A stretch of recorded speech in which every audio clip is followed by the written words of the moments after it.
Welcome to Tripping on Legends, your campfire on the crossroads. I am your host, Christopher Balzano, and welcome to Advent, right? It's the first day of Advent, which kind of is completely relevant to our discussion today.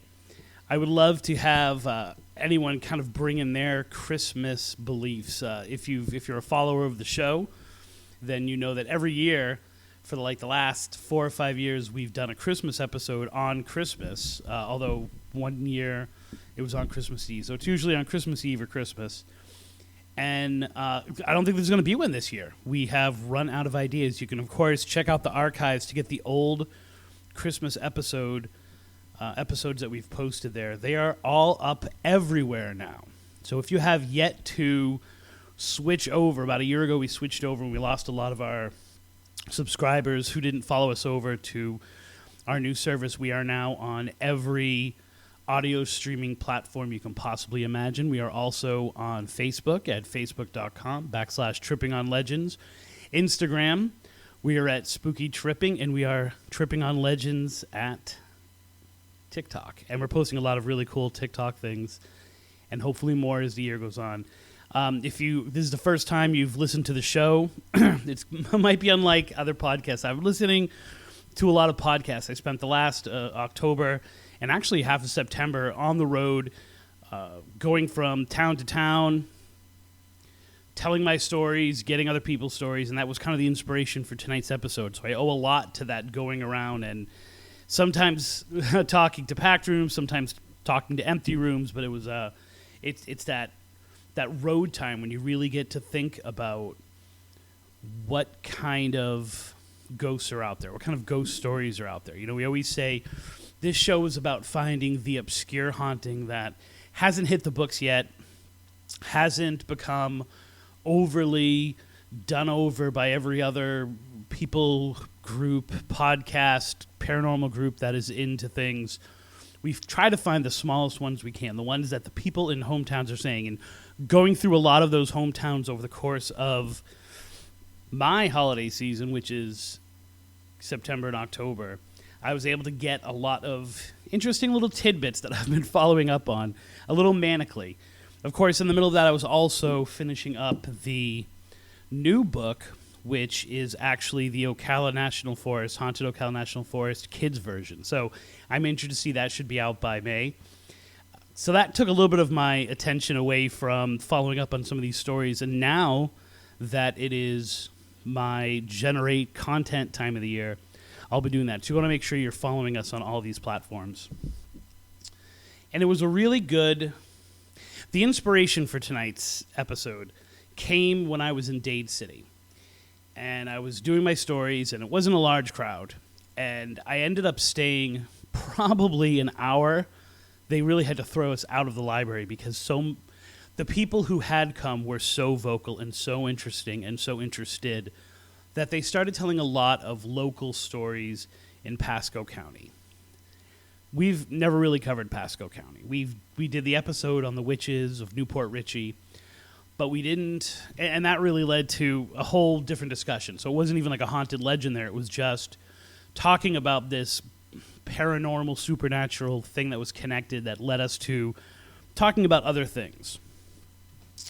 I think this is an untapped and not too far away resource that I'm now going to be getting into. And it's one of those things, it's what I really like about Tripping on Legends and what we do is that we do one story and then that connects to another story and then the people hear it and they tell us, well, do you know this story? And that kind of thing. The essence of talking from a campfire. Once again, if you've never listened to this show before, I always like to say, well-researched, well-thought-out, never scripted. So this is kind of my going over these legends, my trying to figure out these legends. And I really had to roll these two over in my head, and it became clearly in my mind what the theme of this episode was. It's episode 130, and I'm calling it Holy Ghosts or Holy Legends because... both of the legends we're going to talk about tonight, these are both Florida legends. They have two things in common. The first thing they have in common is that they're directly related to areas of religious focus. You could even say both of them are chapels or churches in their own way.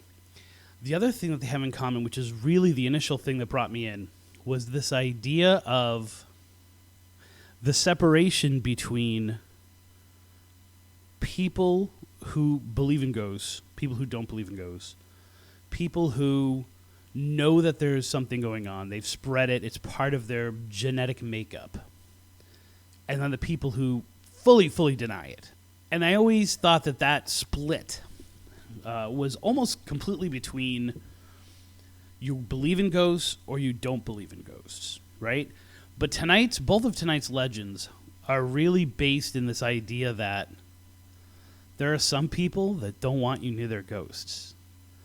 There is, and we've talked about this before, the negative aspect of legend tripping, of having a haunted location that has a reputation and it has a story attached to it, is a magnet for all kinds of bad activity.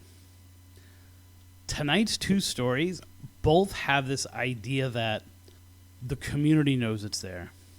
The people who are out there looking are constantly trying to prove that it exists, prove that these legends are true, and the people in charge don't want it. And in one case, our first case tonight, they actually went through a lot of effort to, you're going to get the joke here later, to wipe away the reputation. And this was an interesting and also fun case to go into. And I'm talking about Corinth Church, which I like to call the ghostly legend that went away. It, for a while, had a ridiculous amount of steam. If you go online and you check some sources for the Corinth Church, you are going to find that there is a generation of people who went out looking to touch this legend. And now it's gone. The legend is gone. The location has been painted and wiped away clean. And people are actively working to make sure that those old stories never come up again. So Corinth Church is located in the Panhandle. It's in Holmes County. It's been labeled as both Ponce de Leon or Westville, and it's kind of like these two very different faces. So the first face is the urban legend ghost story face, which is this completely abandoned church. Some might say in the middle of nowhere, right? If you're not used to a rural area, this is one of those places that you're going to think is like, there's this random church in the middle of nowhere, a cemetery next to it, and it looks like a broken down church. It looks like a horror movie set. It's got that supposed to be haunted kind of feel to it. You look at the old pictures, and it's not hard to imagine why ghostly legends were started here. That is not what it looks like now. As a matter of fact, I would highly discourage anyone from visiting this location and trying to experience it as a legend trip. It's more of a story of a ghost story that fought back. From what I can tell, while it is abandoned, or while it was abandoned, in the last 10 years, there's been a lot of work to refurbish it, to paint it, to kind of not bring it back to its old glory. I do not think that it is an active church, and it's unclear exactly what denomination was in there, what Christian denomination was in there. It was clearly a Christian and non-Catholic one, because the words, I should say, pastor and things like that were used over and over again and just kind of describing it. It was built in the 1800s, so it's supposed to be, one source said that it was about 125 years old. If you go there now and you try to compare it to the pictures of when it was at its ghostly legend height, you're not going to think you're in the same place, right? The Hudson family and also the Hayes family that are attached to it, they have worked to build the church up, right? I'm going to read from you right now. This is actually from, I believe it was 2016. They posted a GoFundMe to try to get this church kind of rebuilt up. Corinth Church is located in Westville, Florida. So these are the people who are running it. They're saying Westville. Several families within the community helped to establish the church and had a hand in the building process. Recent habitation of bats and reoccurring vandalism, this becomes important to the story, have made cause for restoration and preservation of the outside, as well as a need for a deep cleaning and repair of the inside of the building. Although we know it is just a building, and just a building is in quotation marks, it is more than that to our community. It is a symbol of life that once was and hope that continues to be within us. It's been a place of refuge to others, and with your support, it can continue to be a light on a hill for years to come. If you get that biblical reference, there you go. Any amount you can give, no matter what size, blah, blah, blah, blah. This was the GoFundMe, which is now defunct. It's not working anymore, but it looks as if the church has been redone and repainted and all that kind of stuff. I can't find anything on this haunting whatsoever. If you try to look, and I can't even remember what initially I remember I was researching the second story that we're going to talk about tonight, and this story came up like a few different times in these few random places, and it was like, well, why are you mentioning this place? There's no stories out there. There's no urban legends attached to it. Like, I don't get what you're talking about. And then I found a Facebook post that said something to the effect of, we have almost successfully cleared it. It is no longer listed on the two websites it used to be listed under. So, and that was under the kind of Friends of the church, Friends of Corinth Facebook page, right? When they were looking for donations and things like that. So I was like, now I'm piqued, because I'm like, wait a minute. So this is a legend. This is a ghostly legend. There was some kind of ghostly activity. And these people actively went online and tried to get it removed. I'm not sure what that process is. How do you stump a legend? They completed the first part of it, which is they made it not look like the church that it was. However, how do you get to the point where you can actually delete this material off of website after website after website? And I think what I had found was one of those crappy websites that copy and pasted information from, I believe it was Shadowland, the Shadowland list of haunted places. So shout out to Shadowland. They must have done that years ago and put it on their site, and it was still active, and so it still kind of like popped up. But that did not stop me because I hopped right into my Wayback Machine, which is literally a site. If you have never used it before, it's amazing for research. You can actually get a snapshot of what a website looked like years ago. I've actually done this so that I could look at some of my old trip, Massachusetts Paranormal Crossroads, which is totally wiped out.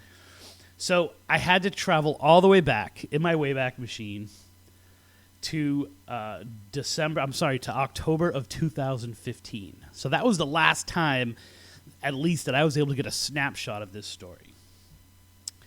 And I absolutely fell in love with it. Here's the backstory. Here's the haunting of the story. At this church, it was a little boy had been playing in the area. He was a person who went to the church. He was used to kind of playing around it, but on that day, as he entered the church, which was open all the time, there was an escaped convict who had made his way to the church and was hiding out there. He had been infamous a few decades ago, for killing children. And his mouth salivated when he saw this person literally come right into his web. He took the boy and he tortured and killed him. And the weird thing was as he was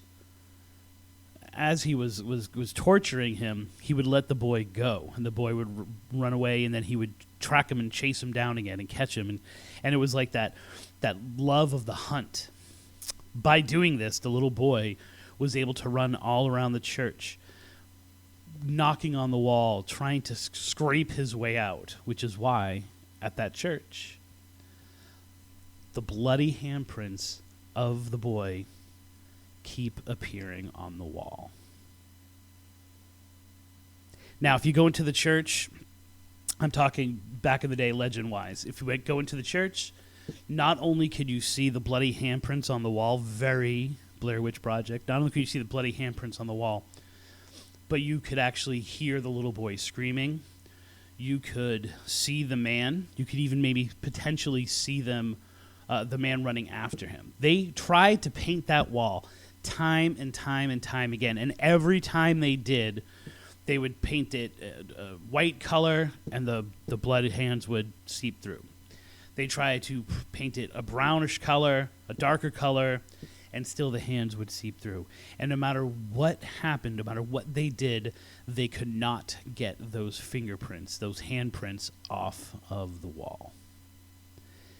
Sometimes when you went in there, you would get a handprint on your face, as if someone had just slapped you, or as if someone had just touched your hand with a bloody hand, and it would fade away.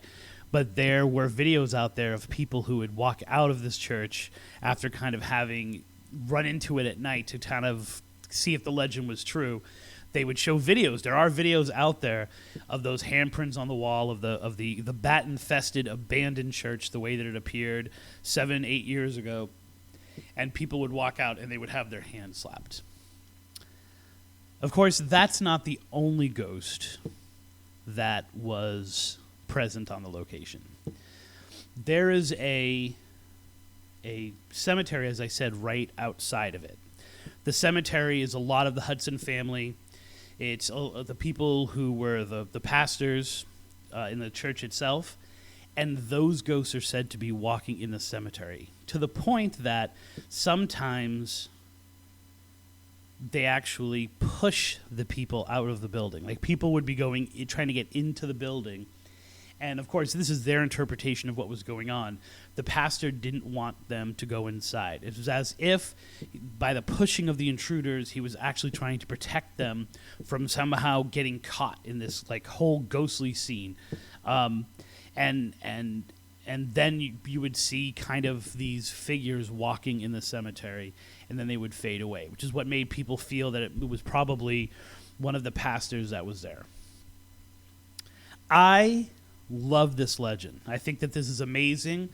If it were still active and if it was still respectful, this is one of those Panhandle investigations or legend trips that I would be 100% into going and doing, because it is such a farce. Okay, so, all right, now here's the deal. There are videos out there of people who go and see it, but it seems as if it's one of those cases. If you have ever heard ghost stories, if you're into ghost stories at all, there are so many red palm print flags with this that you have to realize that it's one of those, like I say, one of those supposed to be haunted locations. Here you have a church, and that's really kind of the secondary focus of the episode, is this idea, this mysticism, this kind of reverence and fear that we have of churches, right? So the very first thing that you have to talk about is the fact that it is an abandoned church. So when you're looking at that, and there's a lot of those in Florida because of all the pop-up communities that we had and all of the textile and train towns that we had that went under, there are a lot of areas of worship that have been abandoned. And there's something about the mysticism and the supernatural element. Now, I understand, and I don't claim to be an expert in all types of religion.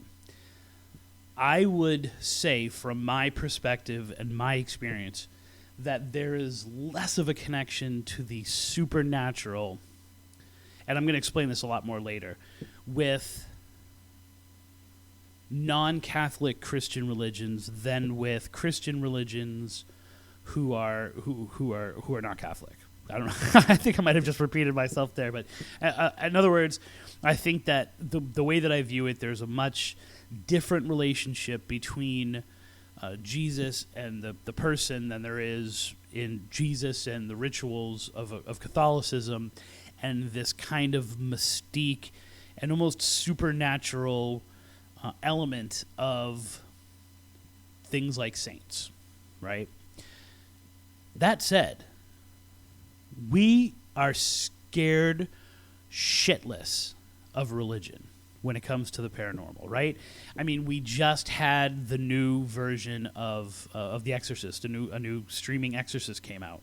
Like, there is something about religion, and of course that leads to not only the supernatural, the paranormal, but the devil, and demons and things like that.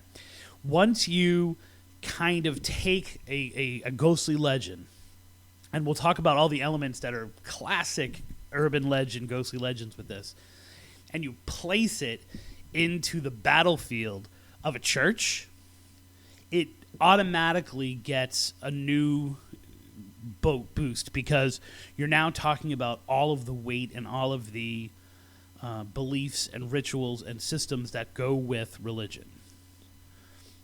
You have an abandoned church. That abandoned church is smashed up. Like, if you look at the old pictures, it was really, really in bad condition. If you saw that building anywhere else and said it's haunted, there's not a person who would not believe you, right? Of course, look at it. It's got to be haunted. Now you add to it the fact that it's in this rural area and it's a church, and it's the perfect palette for a ghostly legend, for all of these, and that's what happens, right? That's what happened to this story, was that you had this, you had these classic ghost stories that just kind of found their way there, right? So the first thing that always clues it off, that this is a somehow a serial killer, some kind of someone who would be notorious for what they did, and you can't get a date on when this happened. You cannot find, because there's an inconsistency in all the different places I was able to find by using my Wayback Machine. Some people say it happened in the 60s, the 50s, the 70s. I found one that said it in the late 40s. So already you have this element of, we're going to date it back just long enough that it wasn't really able to make the papers, or was able to be forgotten. The kid's name is forgotten. All of these kind of things. That's the first, like, bell that goes off. The second one is who the murderer is. This is one of those things that, again, has been inconsistent throughout all the stories, because some people say it was an escaped convict, and very much like the story I started with. But if you know anything, wherever there's an escaped convict and there's confusion, you're going to have an escaped patient from an asylum. And they're not exclusive things. I mean, they're somewhat exclusive things. So you can have a serial killer who escaped from an asylum, but other people say it was just a man who had escaped from a local asylum. By the way, I wasn't able to find that there were any asylums in that immediate area, like within a 40-mile radius where someone would have escaped and found their way to this abandoned church. Also, the story never says whether or not it was abandoned when the boy died. Now, the mere fact that they painted the walls and the blood kept seeping through kind of leads to the fact that it was an active church at the time. So we're talking about modern times. I mean, no more than 100 and something years, no more than 100 years ago on any versions of this story. And yet there's no account of the boy. There's the escaped mental patient, which is how it's always described, escaped mental patient. And then you have the third version of the story, which is it was a cult. And I like me some cults. That this church, even until the day that they started renovating it and really working to fight it, was active for a satanic cult who would abduct children and bring them to this church. Now, from everything I was able to find, even at its most abandoned, this was a beloved place, right? That the families who worshiped there kind of had this idea of, like, isn't it a shame that it's not renovated? Isn't it a shame that it's fallen into disrepair? And it's never mentioned why the church itself went into disrepair, why people stopped worshiping there. That aspect of the story is never gotten into whatsoever in either the folklore or the actual history of it. At one point, they said that they were writing a history of it, but I wasn't able to find any reference to it. A satanic cult, very active in the area, started to abduct children and bring them to the church in celebration of their mighty dark master.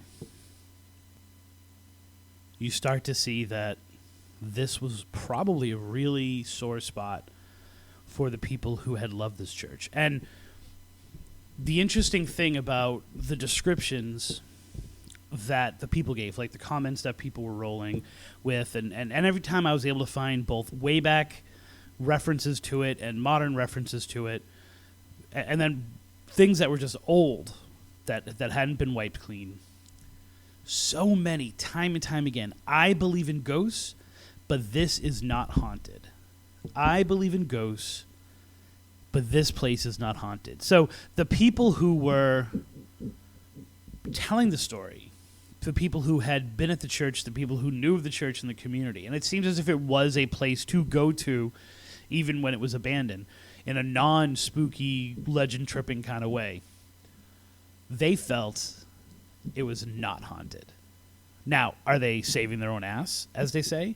Or were they legitimately primed for ghosts, believed in ghosts, believed in the paranormal, believed that supernatural things could happen, and were saying that this place was so quiet or so non-active that they had to label it as not haunted? Or were they just pushing back against that, right? Were they pushing against that idea and the people? Because it's what the story is that so many people were going to Legend Trip and to, I don't even want to say Legend Trip because what they were doing was disrespectful. Some of the people that were going there, they were merely telling the story, doing very much kind of what I do.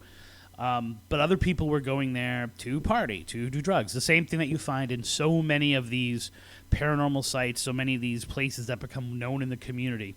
And it was locals doing it, right? So even in, he's got to go back, even in 2016, January of 2016, when two juveniles were caught vandalizing it. They had put a big red X on the door and had done some other damage. It was people who were not connected that were all caught kind of the same weekend.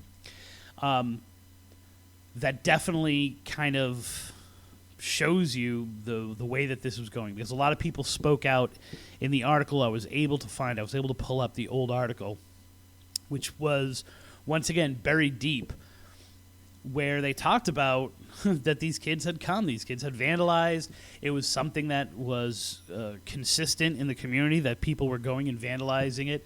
And they never said they messed with the cemetery, but they would vandalize the church and then do the cemetery. And they would, what they were doing, some people would be kind of like an extreme version of what I would do, is they would literally paint over the handprints, because the handprints were there.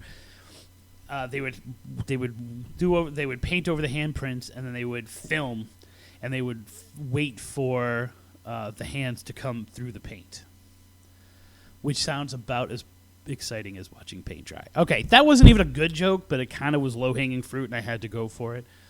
But there was definitely this idea that was the thing to do if you were hanging out in Ponce de Leon back in the day. Now, I don't get this. Time and time again, it said it was like a worker's mistake, like something had happened, which is why the paint bled through. If anyone can actually explain what the hell that means to me, I will be grateful to you. I don't get what it means when it said some people who were doing work made a mistake, and that's why the handprints come through. What does that mean? I don't even get it. Now, if you, again, are a fan of ghost stories, the hands that come through is a classic motif. I remember back in the day, you know that I've referenced this, the Beyond Belief Fact or Fiction, one of my favorite shows of all time. They need to bring that show back. They had a story about, which was a true story, so it was one of the fact stories, about a man who died at a firehouse, and I believe it was in Chicago, because I think it's kind of a famous story. And as he was dying, he put his hands on the wall, and the hands kept coming back, and they would paint it, and they would come back, and it reminded the firemen that this man had died, and I believe it was some kind of hero situation. But that red hand thing, it's very Edgar Allan Poe, the beating of the heart, kind of 10-tail heart thing going on here, because that version of the story, or versions of that story, of some kind of thing, and the bloody prints won't go away, and the killer is usually the person who has to hide it, or it's pointing to where the dead body is. This has been something that I've seen time and time again. So it honestly feels as if, regardless of the fact that people have done investigations there, people have claimed to get EVPs saying, I am the killer, regardless of the fact that for a while this was something that was very much a part of the community, and kind of also is a story of community triumph, because they took what they didn't want and they fought to change the reputation because it was important enough for them to do that. I kind of still want to go see the church. I'm not going to travel all the way to Panhandle to go just to take some pictures of the outside of a church, and I wouldn't. I hesitated even telling the story, because I don't think my listenership is enough that there are going to be a ton of people who are going to run down to Ponce de Leon, or to I'm trying to look for the town, the other way down, the Westville, and do this legend. And I think that the people who live in that community are defending it pretty well. It was very interesting that there was one quote that talked about how they were hoping to use the interest in the folklore to tell the true history of the church. The true history of the church, as far as I know, has not been told, and the folklore has been forgotten. So the Corinth church is going to remain one of those places that it's going to honestly have a place in my mind because of this journey that the legend took. But I'm definitely not going to put a pin in it, and I think that there might be some other stuff that's going on there, because no one ever claimed that the cemetery wasn't still haunted, and there were enough people who filmed the handprints for me to have a moment of pause, saying that this legend is at a complete end. The second legend tonight is definitely not at an end. As a matter of fact, I kind of get the feeling that this might be one of those episodes that I get a lot of pushback about, because it's a story of an active haunting, or an active haunted legend, in a place that's still very active, where the community is definitely split and definitely passionate, both sides about it, and that is St. Leo's University. I keep putting an S on that. St. Leo University in St. Leo, Florida, in Pasco County. I get the idea that people are there's going to be feedback on this one, because just merely mentioning some elements of it, people were getting in touch with me. And I'm going to talk to you about my journey with this story, because I think it's important in how it's kind of playing itself out. And I'm going to pose a whole bunch of questions. And I am looking for anyone out there who I have not talked to about this, or who has not given their version of the story, or their opinion, or what they've heard, to speak out on this, because there seem to be two camps. And the camps are relaxed, annoyed with each other. I'm gonna leave it at that. Dade City, which is about a 2.5-hour ride for me. And I've got a gig, and I'm behind on the gig, right? Like, I am busting my ass to get there. I get there, nothing is set up, right? It's a small little room. I'm like, I can't believe I traveled this far for this, right? Like, sometimes you're disappointed at the way that you're received. And there were only like 5-6 people that were at the presentation. I actually had to cancel the next night. I was supposed to go to Wesley Chapel, and the rain was so bad I had to actually cancel the event because I couldn't get there. So I only had one stop in Pasco. I set up. I do my stories. I believe it was an urban legend one, right? So it was one of those ones where I'm kind of talking about urban legends and the impact that they've had on Florida hauntings specifically, right? And how urban legends have changed the details of Florida hauntings. So it's a really fun one that's a little bit sketchy and gets into some kind of, territory that's not cool. And there's this guy there with his 2 kids. One seems to be a teenager, probably 12, 13, 14 years old. And the other one who's a little girl. And I kind of tell him, like, you might need to have her leave for a little bit because we are going to talk about a little self-harm and stuff like that. I don't know. And he's like, nah, she won't. She'll ignore that part. Don't worry about it. I was like, all right. And so we're getting into it. I give him a discussion. And then, like I said, we closed the library out. Like, we had to be kicked out because the people who were there were all wanted to talk ghost stories all night. And he said to me, and this is always the way that I get it, which is hilarious to me because I don't know whether I just ooze authority, like people just think I know everything, or because I'm talking about it automatically, I'm an expert. I can't even tell you how many people have asked me, well, what did you think of the Stanley Hotel when you went? And I'm like, I haven't been to the Stanley Hotel. I've never been to Colorado. Closest I've got is I have a shirt from the movie. And he says to me, well, you know about St. Leo's, right? And I was like, no, give it to me. And he proceeds to tell me, well, there's a woman, and there's this dead woman in one of the dorms. And I'm like, okay. And now, to add context to this, usually I have a tape recorder with me. And when people tell their stories, I always say, can I record you? And even if they say no, I still hit the record button because they don't know. And I don't use it for the audio without their permission or anything like that, but I use it because my mind just can't. I'm doing 100 things. I'm trying to sell books. I'm trying to do this. I'm thinking about the ride home. It's now 9 o'clock at night, and I've got and so I was really tired. And I was like, and I didn't remember the details of the story till I got a little research into it. All I could remember was St. Leo, dormitory, and grotto. And even though grotto is one of those words that you hear all the time, right? Like, I think that's a pretty common word, like the grotto. I had no idea what an actual grotto was. Like, I thought it was like, oh, it's like an Italian vista or something. Like I didn't even really know what the word grotto meant. Those are the words, and that was enough. Season ends. I've got this, and I immediately start, because this was actually the first week of November. I start researching it, and I fall down the rabbit hole. I want to start by saying this.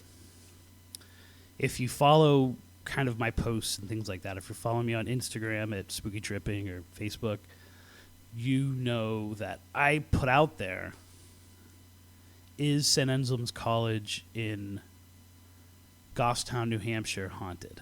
And if so, let me know your story. Because as I started to research this specific haunting, or this specific haunted legend, I started to find that there was an uptick in ghostly legends on Catholic school grounds. But I also found something very specific about it as well, which is they're almost always in Catholic, not Christian schools. And that's just ignorance on my part. Like, if you know of other ones, let me know. Benedictines. Now, I was actually surprised at how many Benedictine churches there were, or Benedictine colleges there were. I'd always thought like the Jesuits were the education monks, right? The education order. The number of Benedictine colleges across the country is a lot higher than I thought, and the ghostly legends from there outnumber any other denomination or I don't want to say sect. I don't know what you would order. I guess you would call it any other order of monks. And part of it, I think, is the mystique of the monk, right? I was very much connected to St. Anselm's, and we went to church there, actually, for a while after we got kicked out of, that's a longer story, but after we got kicked out of the church in our town, we started going to St. Anselm's to Mass. And because our next-door neighbor, who we were really close to, was one of the counselors there, we became very close to the priests and the brothers who were there. If any of my people from St. Anselm's are calling, I'm probably the only person I know who's been smacked by Abbot Matthew, I should say.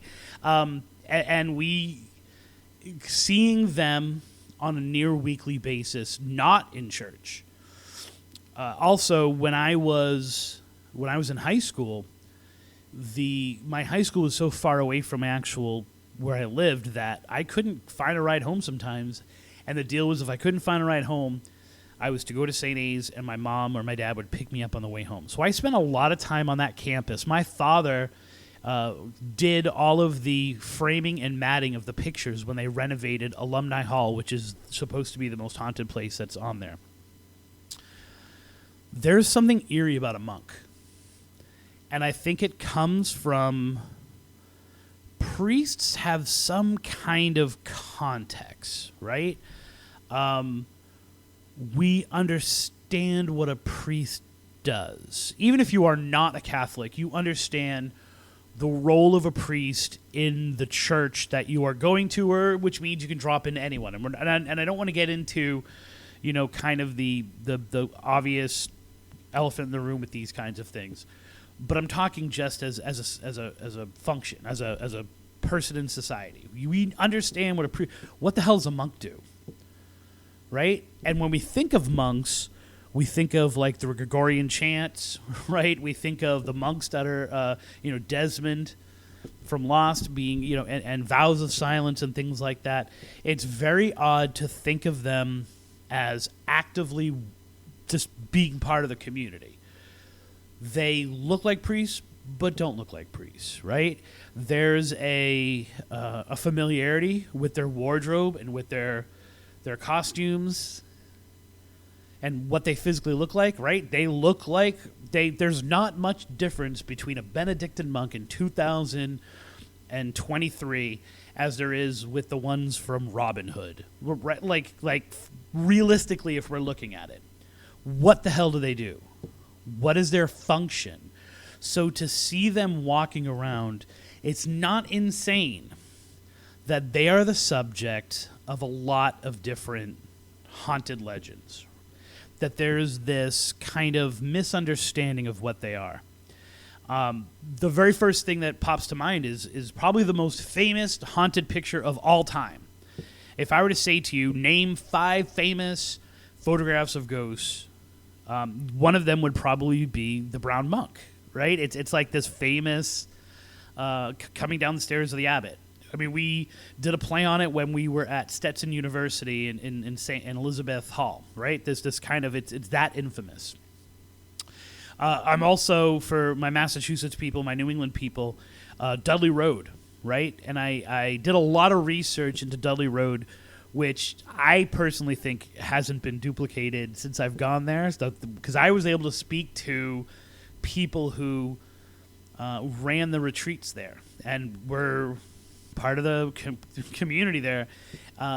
If you are not familiar with Dudley Road in Massachusetts, research that right now. It is a great legend.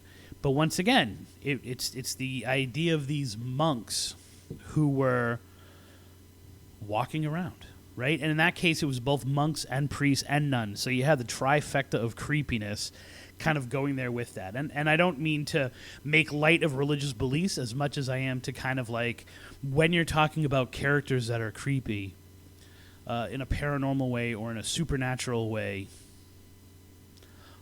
priests, monks, and nuns add to the mystique. They add to the aura of the weirdness.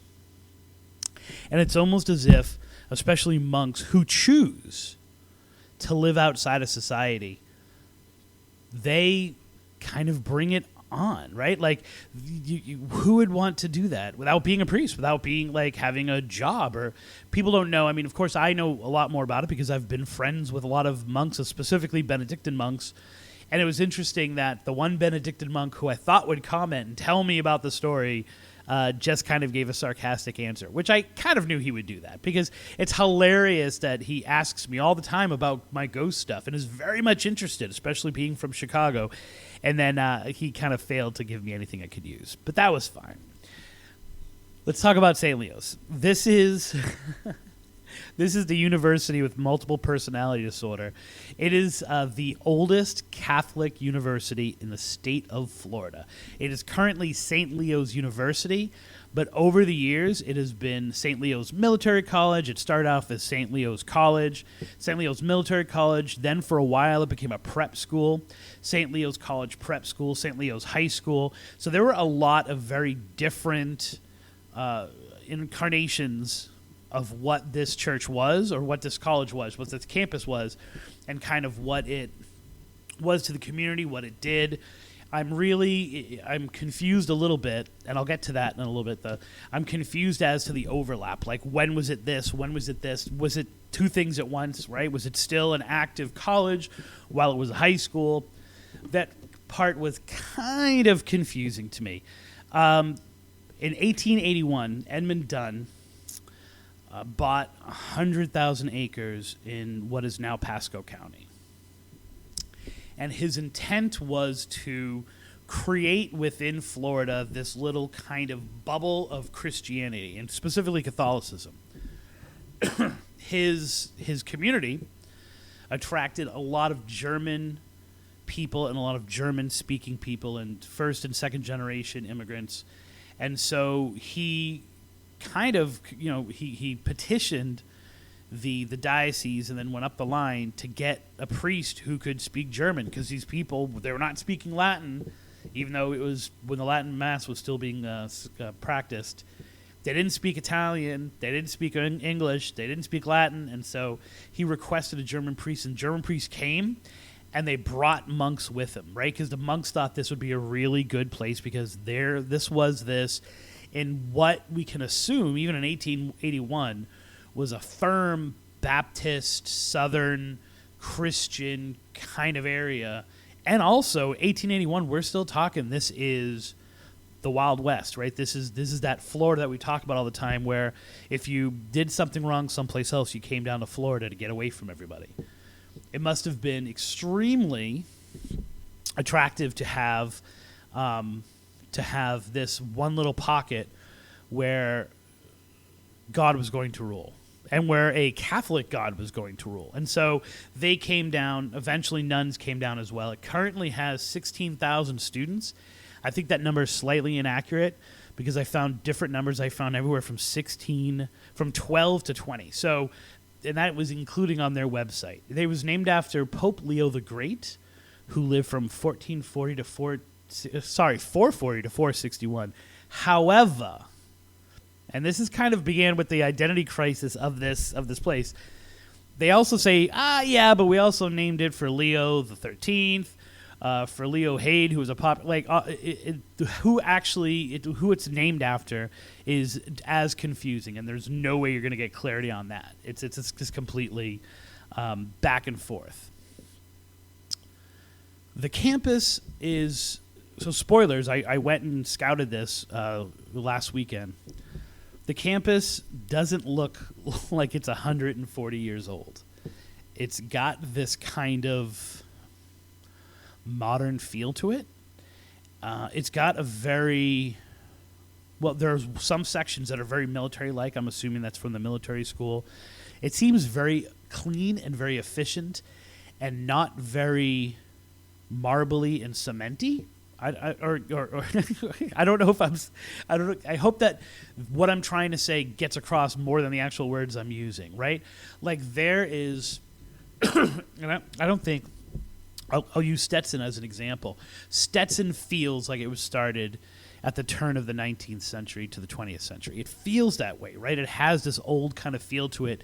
This felt more like clean, efficient, very square. There were some areas of it that are absolutely beautiful, but even the areas of it that felt really beautiful had a artificial beauty appeal to it. Like I felt as if the lake, I can't remember the name of the lake, it's escaping me. I think it's like, I know it's not this, but it's like Lake Aorta. Someone can totally correct me on that if you're listening. Didn't feel the history pouring from it. Didn't get any vibe of a heartbeat, right?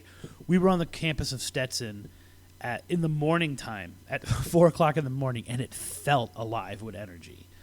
I've been on college campuses my whole life. St. A's is another example. I'm trying to think of older campuses that kind of have this feel to them, right? Back in the early days of UCF, or before UCF exploded the way it has now, I used to walk that campus at night or be in that campus at night because of my ex-wife's job that she had there. Didn't get a historic feel to it. And I'm not saying that in an insulting way. I'm just saying it in a kind of generic way. What is the haunting? So the story that this guy gave me, which I could not remember the details of, and he said he was going to keep in contact with me, said he was going to follow, said he was going to message me so I could get all of this. Never did. I'm going to kind of go with what's out there, and then I'll kind of branch off into what I found. So the story is of a young woman seen on campus. This is from Haunted Places. No specific activity is talked about. No specific location is talked about. It's just there's a young woman seen on campus. Didn't make much sense to me. Then I went to the comment section, and once again, people were non-specific, again, about the nature of the ghost and the nature of the activity. What kept coming up time and time again, very much like the Corinth Church, was no professor who ever talks about this, no kids ever talk about this, no students ever talk about this. I was on that campus from 1973 to 1978, and I've never heard of it. Or I went to school there in the 80s, and I've never heard of anything. And time again, and this was repeated by everybody, was this idea that everybody knows everyone in this community. If this was a story and if this was real, everybody would know it. But then you have the flip side of that, which is everybody does seem to know it, because then you have on other sites as many people saying this is something that everybody knows. I'm going to give you an example. There's a newspaper, or the college rag, if you will, called the Lion's Pride, and there's a story by Megan Kennedy. If anybody knows Megan Kennedy, I have tried to get in contact with her several different times. Megan Kennedy, if you are listening to me, please message me. I totally want to talk to you about your article. And she talks about Edward Hall, or St. Edward Hall. And she said this was the primary ghost story, and it was a woman who walks through the walls. The way she phrased it, it talks about everybody knowing about the stories. Everyone knows these stories. As a matter of fact, it was so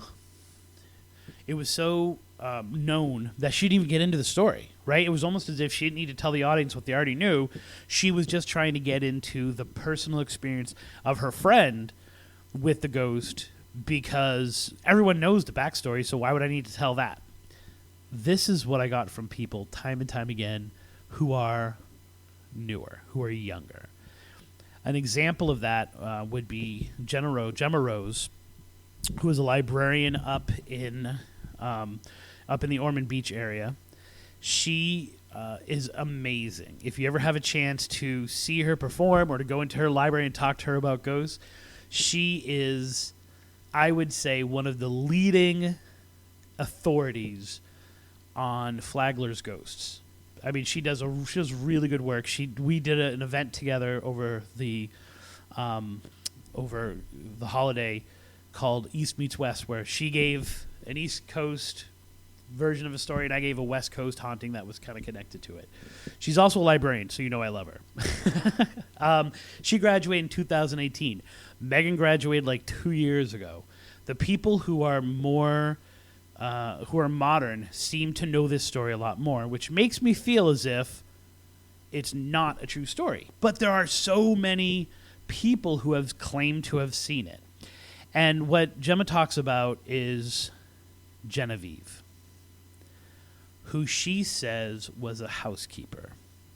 And she was walking laundry down the stairs in Edwards Hall when she slipped and fell and died. And the spirit that people are seeing is this housekeeper, Genevieve, who's continuing to do the work that she did in that dormitory. They hired a new housekeeper who kept seeing the face of an old woman, and she eventually quit. And from what I get from other things, that there's actually like a series, right? So it's one of those things where because one woman might have quit, that a whole bunch of people have now quit. You know, so like it's a long history of people. Now, the first thing that kind of came to my mind, and it was one of the things that I was really focused on when we went. We could not get into. When I went there last weekend, I went there with my daughter. So I went there with Ella, and I went there with Stephanie Hernandez Henderson, who you might know as the Mushroom Lady if you've listened to my episodes on mushrooms. We all went out there to scout it, right? Because I wanted to get a feel for the campus. And there was almost no one on there. We ran into the same 10 people time and time again. If Corinth Church was the perfect setting for a ghost story, St. Edward Hall is the exact opposite.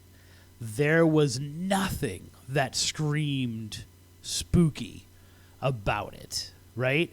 It was, unless you're freaked out by statues of priests and saints and things like that, and there wasn't even that much of it. I honestly thought it was, I don't know, a business, a factory. Like it was very boxy. It was very, and it went on forever. Right? We're there, and I'm taking pictures, and then we went around, and I'm like, oh my God, this is still the same building. It has this absolutely beautiful, like tranquil park that people use to meditate. It does have 3 floors. Genevieve is supposed to be seen walking throughout the dorm. Sometimes she's seen floating. Sometimes you hear her humming, like she seems to be humming a sad song or something like that, right? It reminded me of Miss Tizzy.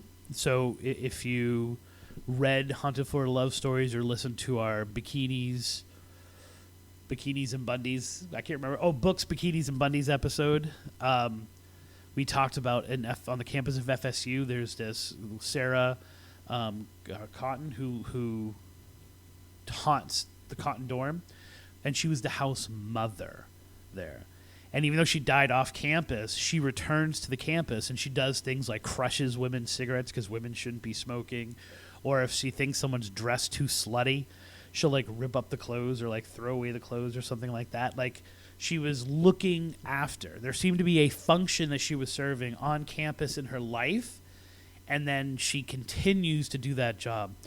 It's really weird that this housekeeper would be trapped. So I was wondering if maybe she was not a housekeeper, but she was a house mother, right? Although, like Gemma says, she was supposedly died doing laundry. I know it's Sunday right now. Laundry can kill. So I get that. Gemma says, and this has been echoed by some other people who I've spoken to, that St. Edward's Hall has a sad feeling like a funeral. That's a direct quote from Gemma. This idea that it's like it doesn't have the same lively feeling that other places on the campus have. Here's the crazy thing. There's a book called Lions, Leos, and Learners, A History of St. Leo's University, Volume 1.1. I don't even know if there's another edition of it, like whether they just keep updating the history or not. One of my goals in going was I was supposed to meet with the librarian there. I was going to be able to get a look at that book. I was going to be able to read it a little bit. I was going to be able to have some of my questions answered. For example, is Genevieve real? Like, there's a ghostly legend. She couldn't have died that long ago. Is there a history of her? I could not find any kind of reference to her, any newspaper article about her, any obituary, that referenced the name Genevieve and the name St. Leo. It would seem that if she died as a housekeeper there, and she was old, you get this feeling she was there for years. Also, it's really interesting that there's a conflict between the old woman and the young woman. Both of these are used to explain it. This Lions, Leos, and Learners is in a lot of ways what freshmen are exposed to get the history of the school, to learn about the school. It references the ghost. So this, even though everyone I spoke to who had any official position said that there are no ghosts on campus, that the story of Genevieve, the story of St. Edwards is not true, it was known enough that they reference it in the What's the Buzz, which is this whole section about legends in this chronicle of the history of the university. And it says, over the years, several students walking the campus late at night have reported seeing a lone figure crossing a window on the third floor at St. Edward Hall, once a boy residential hall. I don't know why they felt the need to say that. They go on to talk about the fact that people run up, right? And there's no one there. And they label it. And so in this whole thing is like, is this true? Is this true? Is this a legend or is it not? This section, it says, it's hearsay. It's never been proven that the ghost exists. People have talked about it over the years, which I could give a shit less. I give less whether it's true, whether it's not true. That's oftentimes up to the believer, as you know, if you follow the show. They acknowledge the ghost story. They acknowledge that there is a ghostly legend enough, even in saying it's hearsay, they talked about it, right? It kind of reminds me of the New England Aquarium having a press conference to talk about the autistic penguin. In acknowledging the legend, you are confirming that there is a legend. And saying that it's hearsay, you're saying people are talking about it. Enough people talk about it that it's been passed down. As soon as it's passed down, it's cement. Well, more like Play-Doh. That kind of clay that you could like get wet again and change it, right? So this is something that was known enough. This lone figure crossing the window. And it's very interesting that account after account after account that I've heard is always observed from the outside. There's no intimate thing. There's no waking up and there she is, Genevieve is folding your laundry or anything like that. Like, I find it very interesting that there's not more up close and personal versions of the story. I know I'm not going to get into the dorm. I knew we were not going to get into the dorm when we went to the actual campus. I was hoping we could sneak in. We tried a lot of doors. Could not get in, and unfortunately the librarian was not there. I was told she was going to be working. I was all psyched to sit down, do some research. So we spent a lot of our time in the second legend at St. Leo, and that's of the grotto. By the way, a grotto is a man-made structure made to feel like a cave. Who knew? We went out to the grotto, which was...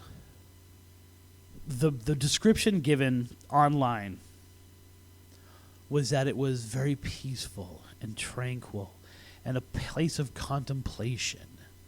It was also the site of ghostly monks who would be roaming around in their robes. And I'm like, perfect. Because what I need right now is to be calm, to drift away, and to see some ghostly monks. None of which we found at the grotto. Maybe other people. They said that there were 2 cemeteries. We were not able to find the cemeteries. We were able to find the 2 places that were functioning. So if they were cemeteries, that's not what the description kind of get to us. The way that it was described. It's right across the street. It's right across from the abbot and the church. So it's not part of the campus. It's across the street from the campus. You walk down this path. It was absolutely beautiful. I was ready for it to be scary and eerie, right? Like the videos I took of it, of us walking down this path, you feel like you're about to walk into another world. I didn't get that. I didn't get the peaceful part of it, and I didn't get the eerie part of it once we were in there. Like once we were actually in there, in it, looking at all these things, it was kind of like, okay, this is pretty in a way. Also kind of like makeshift, right? Like it didn't seem as if it were the focus of love and affection from the campus, right? Like if this was supposed to be an honored place, didn't feel honored and looked more as if, like, once again, like if we make it look crappy and old, people will think it's there should be reverence. The one grave that you are able to see there is the grave of the first abbot, who is D. Cornelius Heracus Moore. So I believe it's Charles Moore is kind of like the American version of that, who lived from 1863 to 1931. And he was the first abbot, which meant in the way that they run things, he was also the first president. On his gravestone, written in Latin, is, "O Lord, I am your servant. I am your servant and the son of your handmaid." If you know your Bible, that's from Psalm 116. And it basically means, like, I'm your servant, and I'm the servant of those people who look after you. The story is that ghostly monks walk down the path as if they are coming for evening prayers. If you want, I feel like I'm doing a quiz here. In my classroom, I always say, if you want for $1 million, can anyone tell me what they call those prayers that they call them to? Those evening prayers that monks get called to? If you're a fan of the show, you know this word as a different kind of word that I had a lot of fun playing with the different definition of this. What are those evening prayers that these monks get called to? Everybody lost their $1 million. No, they're called Vespers, right? They are called to the Vespers. And unfortunately, I tried to call them to the Vespers, but it was like 4:30 and the sun wasn't coming down yet. And traditionally Vespers are as soon as the sun goes down. 2 different structures, both with bells. And when the original person at Dade City was telling me the story, he was like, hey, and so we did the things with the bells that you're supposed to do. And I was like, okay, yeah, uh-huh. And I was so not in a place where I was being overly observant or overly engaged that I didn't ask, well, what the flip is the thing that you do with the bells? So we tried to do a few different things while we were there. It is a cemetery. I mean, it is a place of honor, right? The old abbot is buried in one side of it, and on the other side, there may be other people buried there, but there definitely is like a little chapel in this grotto, so in this like stone structure that's there, both of which have bells on them. And so what we thought we would try to do is use some psychic connections between the bells. We try to like send messages to each other. The bells were not in such a way that you could ring them or do anything with them. We did ring some bells to try to see if we could get some activity. It was actually fairly active with people, which I kind of felt it would be. There were 2 different families there who were doing photo shoots. They actually came there to this like place where this person is buried to do a photo shoot. I didn't think, whatever we'll talk about respectful or not, I didn't think it was pretty enough, honestly, that I would want my photo shoots here. But I don't even know what to necessarily make unless you happen to actually go there.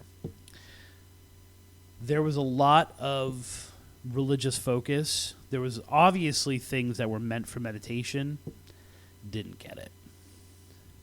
So we made a commitment to potentially go out there for an actual legend trip. Once again, I don't think we're going to be able to go to the dorm, but the grotto is definitely someplace I would visit at night. I would visit it at dusk and then kind of stay later.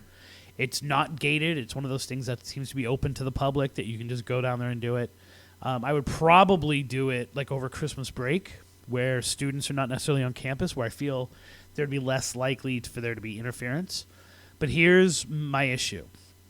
And so if I can get in touch with the librarian, if I can get in touch with other St. Leo's, I want to post this as soon as possible so I can get some people to kind of speak on this.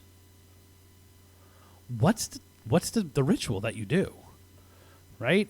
Again, this is another one of those stories where people are saying it doesn't exist. People are saying it's very common. People are saying there's no actual proof of it, which just confirms that there's people who are talking about it, right? It's like I refuse to, and yet there also seems to be a very specific ritual that you're supposed to do at the grotto that I've not been able to get a hand on. So my questions for this one, and this is really one of those things, like I said, I'm putting it out there to get information on this. Did Genevieve live? What is the ritual of the bell? What's the story of the monk? Right? Is there a background to where this monk came from? Is there a reason why this monk, and it's sometimes a monk and sometimes plural monks, is there some reason that they return? These are the questions that I want answered before I go again, because I don't just want to go and sit there in the dark and hope to see a monk. Right? I want there to be something that people in that community are actually doing or know to do. So whether you're that guy that was talking to me in Dade City, or whether you're just a graduate, and it seems a recent graduate of St. Leo's, I would love to have your feedback as to what exactly is going on at the grotto, and if you know any details about St. Edward Hall. And until then, you should continue to keep following me. Tripping on Legends can be found on Facebook at Tripping on Legends. I'm sorry. Well, you can go to trippingonlegends.com. That's the website. But on Facebook, it's facebook.com/trippingonlegends. You can get to us on Instagram at Spooky Tripping. And, of course, their TikTok is Tripping on Legends. Any way that you're going to connect to us, especially listening to our episodes anywhere you get your podcasts, I would love to hear your feedback at spookytripping@gmail.com or on any of those platforms. And until you do, and until I do, and until we're out there in the field, here's hoping that all of your trips are legendary.